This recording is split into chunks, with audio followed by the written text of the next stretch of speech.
What's going on, Notre Dame fans? Mike Singer and Tyler Horka here from Blue and Gold with unfortunate news to report.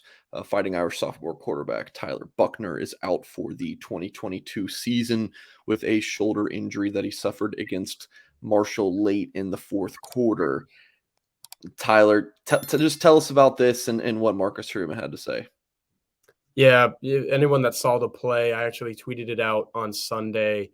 You see it all the time in football. If you get landed on by, I don't care if it's a defensive back, especially if it's a linebacker or defensive lineman, with that pressure going on your shoulder, we see it time and time again. Ironically, we saw it earlier in the day with Texas and Quinn Ewers, who a little bit more fortunate news for him. It looks like he's going to return somewhere midway through the season. But Tyler Buchner for Notre Dame is out for the rest of the year. Grade 5 of 6 shoulder sprain, the AC joint, is what Marcus Freeman said. He's getting surgery on Tuesday, and it's going to require about a 4-month timeline. As Marcus Freeman said, do the math on that. We're not going to see him the rest of this regular season. And even, if Notre Dame makes it to a late bowl game, which is not looking likely right now, you're not going to see him in that either. So he's out for the year. And junior Drew Pyne, who's been waiting for a moment like this, is the Notre Dame starter going forward. Yeah, Notre Dame fans, please hit the thumbs up on this video. Subscribe to our YouTube channel if you have not yet. So, Tyler, what's next for the Notre Dame offense? The Irish put out a depth chart. Drew Pyne is QB1 and Steve Angeli is number 2.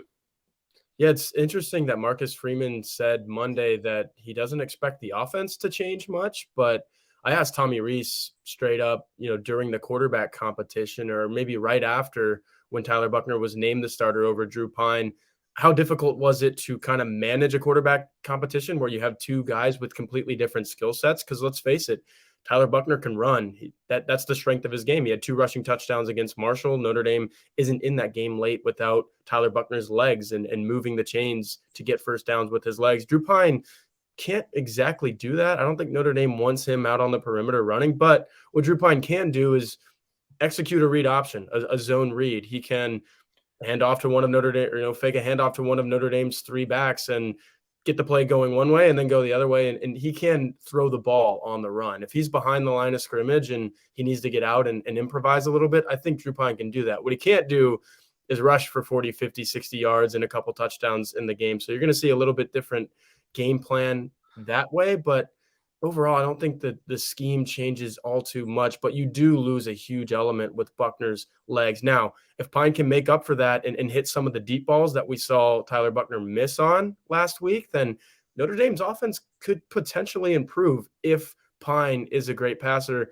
The problem is we're not so sure about that. He comes in and replaces Buchner last week and immediately throws an interception. That's what you don't want to see. You mentioned if Pyne is a great passer. Well, coming into the season, my thought on Buchner was if this guy can drop back and throw the ball, the sky is the limit for this Notre Dame offense. But against Marshall, they struggled, and it's not all on Buchner. Some of the blame goes on the receivers, and the offensive line hasn't looked great in pass pro. But the drop back passing attack just was not getting it done under Buchner. Maybe it does under Pyne, like the more you run Buchner, the more likely he was to get hurt. And that's what happened on the play. He got hurt.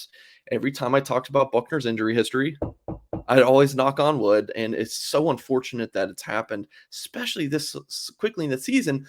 But Drew Pyne's best aspects are, a little bit of his moxie, but also he throws a good ball. I think he does throw a good ball. What's interesting with Drew Pyne, though, is the instances that we've seen him have all been helter-skelter, thrown for a loop. We're going to see him start for the first time in 3 years at Notre Dame against Cal this Saturday. So that's going to look a little bit different. And I know Notre Dame fans are probably a little worried that if the reins are his from the start, oh no, is it going to look like 2022 blue gold game all over again?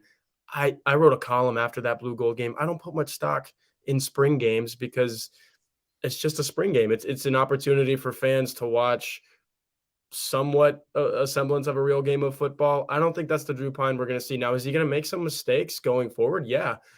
Over the course of 10 games, which assuming his health, he's going to start the next 10 games for Notre Dame, or assuming, he's producing enough to start those 10 games. Cause there's a guy that's in Steve Angeli who Notre Dame really likes. And Marcus Freeman spoke up today that if things keep going down a bad path, we might see some Steve Angeli. But for Drew Pyne, I think his strength is his arm. It's his moxie. He's a passer. He's not Tyler Buchner in the sense that he's going to get out and run. I said it, you said it. That's not his strength. So with the way the Notre Dame wide receivers are performing or not performing right now, it's a tough ask to get a guy who's been a career backup into the game as a starter and say, hey, you're going to have to go make plays. Who's he going to make plays with? Who's he going to connect with? Michael Mayer is a good option, but so these other guys outside of Lorenzo Styles kind of showing a little bit against Marshall, it's going to be tough for Notre Dame, for Drew Pyne to get the ball into the Notre Dame playmakers' hands because they're not making plays right now. Yeah, Pyne is obviously not Buchner as a runner, but does offer some like functional mobility. He can. He's not Jack Cohn. Yeah, he's definitely not Jack Cohn. So I think there's a healthy medium between, comparing those two quarterbacks with Pyne and their ability to run the football. Everyone knows Steve Angeli's my boy. I didn't expect for him to be the number 2 quarterback and one snap away from, being QB1. But here we are. And Freeman was asked about Angeli during his press conference on Monday.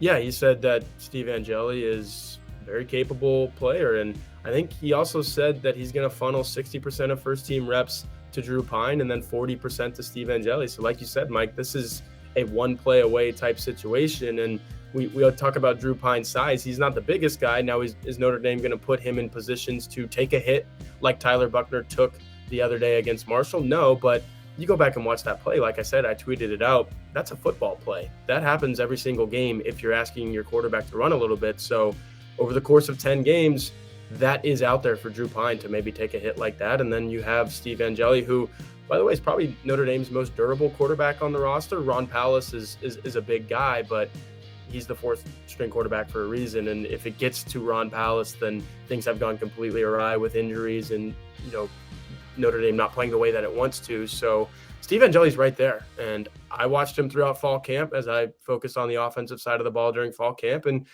yeah, he looks like, a freshman, maybe making some of those freshman mistakes, but he also looks like a really good quarterback. And I think he can throw the ball. He might be the best passer on Notre Dame's team. So if all of the other things fall into line quickly enough for him to play, because Marcus Freeman said, remember, he's a freshman. You don't really want to ask a freshman to be thrown into this spot. But if that's Notre Dame's best option at some point later in the season, because we're gonna find out a lot about Drew Pyne.